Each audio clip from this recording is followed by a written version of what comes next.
Terima kasih pemirsa, Anda masih bersama kami dalam Berita Papua. Bagi Anda yang baru bergabung, kami akan menyajikan kembali 3 berita utama hari ini.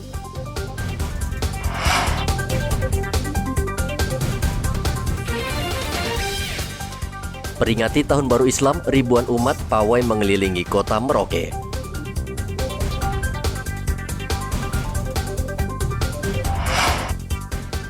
Terlibat kasus pencabulan, seorang polisi di Sorong dipecat.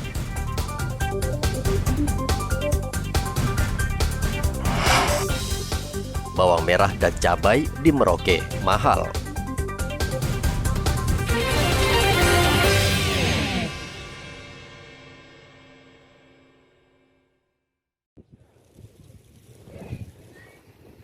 ...771 calon pegawai negeri sipil atau CPNS Sabtu lalu menjalani pemeriksaan kesehatan di Rumah Sakit Umum Provinsi Papua Barat. Pemeriksaan kesehatan terhadap CPNS itu sudah memasuki hari ketiga sebagai syarat administrasi untuk menjadi pegawai negeri sipil. Pemeriksaan kesehatan meliputi pemeriksaan darah lengkap, tekanan darah, cek fisik, denyut nadi, pernafasan, THT, tes HIV, dan penyakit kelamin.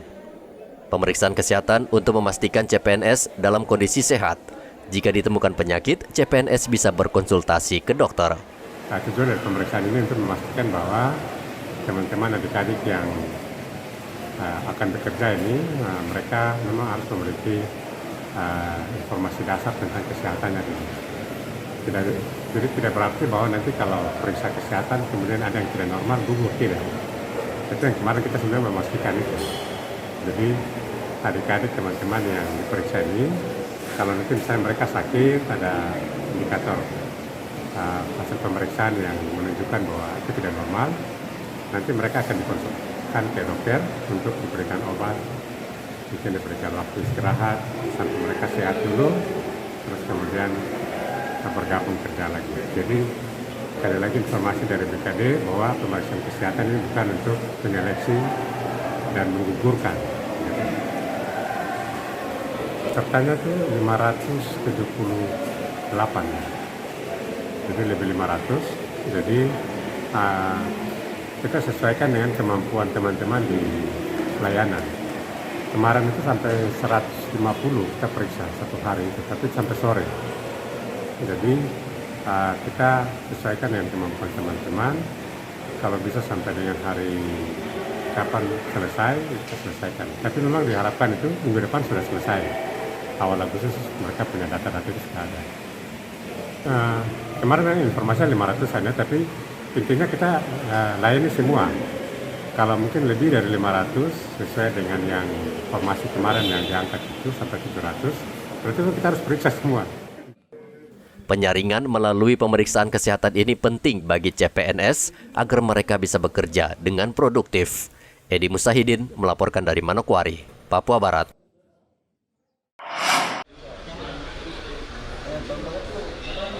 Prajurit Koarmada 3 dan Pasmar 3 menggelar latihan tempur dan pendaratan di Pantai Warmenum, Sausapor, Kabupaten Tambrau, Sabtu lalu.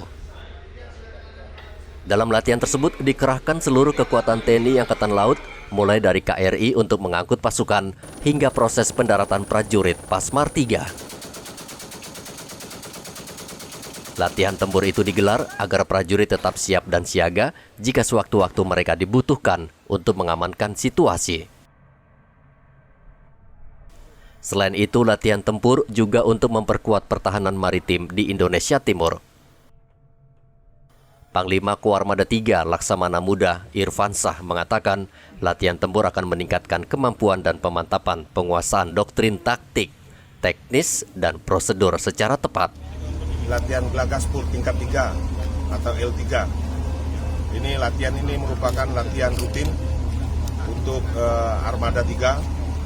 Ini merupakan latihan puncak dari Armada 3. Kita melibatkan seluruh kekuatan yang bisa kita libatkan.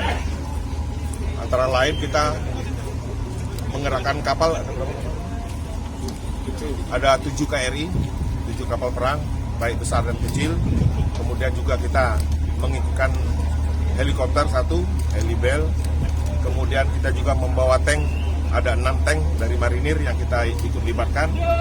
Kemudian pasukan personil sejumlah 641 orang.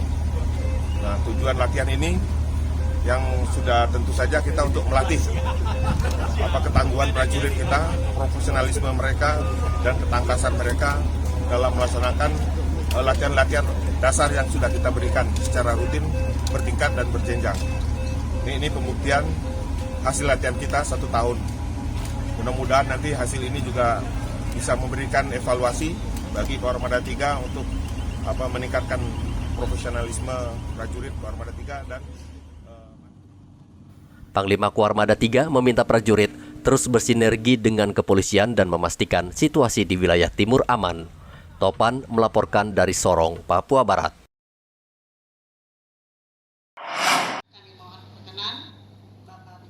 Dinas Kependudukan dan Pencatatan Sipil Kabupaten Mimika saat ini mulai melakukan uji coba penggunaan kartu tanda penduduk digital. Dalam konsep digital ini, identitas dan dokumen kependudukan nantinya hanya tersimpan di handphone dalam satu aplikasi, mulai dari kartu vaksin, NPWP, hingga identitas kepegawaian. Kepala Dinas Kependudukan dan Catatan Sipil Kabupaten Mimika Slamet Sutejo mengatakan untuk mendapatkan KTP digital, masyarakat bisa mengunduhnya melalui Play Store. Ini adalah produk terbaru dari Dirjen Dukcapil Kementerian Dalam Negeri. Secara bertahap, KTP elektronik akan dialihkan menjadi KTP digital. Di Mimika khususnya berusaha mensosialisasikan juga sekaligus uji coba penerapan KTP digital. Dan bukan hanya KTP digital, tetapi identitas kependudukan digital. Hari yang lalu Pak Dirjen juga telah melaksanakan sosialisasi ini di Jakarta Convention Center di saat ada kegiatan APKASI se-Indonesia. Alhamdulillah hari ini kami coba sosialisasikan juga di Mimika supaya masyarakat juga lambat laun bisa memahami ini, dan karena ini produk terbaru dari Dukcapil yang secara pelan juga kita akan migrasikan semua KTP elektronik menjadi KTP digital. Penduduk juga sebenarnya tidak perlu wah terus gimana nih, saya kan juga di Mimika jauh di pedalaman, atau juga ada yang belum punya HP, ada kita udah usia udah mungkin lanjut usia, HP-nya nggak mungkin bisa digital seperti itu, juga nggak usah risau, nggak usah galau. Jadi yang memang sudah bisa berdigital kita digitalkan, yang belum juga tetap kita akan layanin dengan KTP elektronik. Bagi masyarakat yang tidak memiliki handphone Android atau berada di wilayah yang tidak memiliki jaringan internet, tetap akan dilayani dengan KTP biasa. Dengan adanya KTP digital, maka diharapkan tidak terjadi kasus KTP hilang atau rusak. Di samping dapat melakukan pelaporan pindah alamat secara mandiri melalui aplikasi, sehingga program ini dinilai praktis, efisien, mudah dan cepat, serta adaptif dengan perkembangan zaman. Namun, masyarakat juga dihimbau untuk berhati-hati dalam menjaga data pribadi secara digital agar tidak mudah dimanfaatkan oleh pihak yang tidak bertanggung jawab. Dari Mimika, Papua, Igo Batmomolin melaporkan.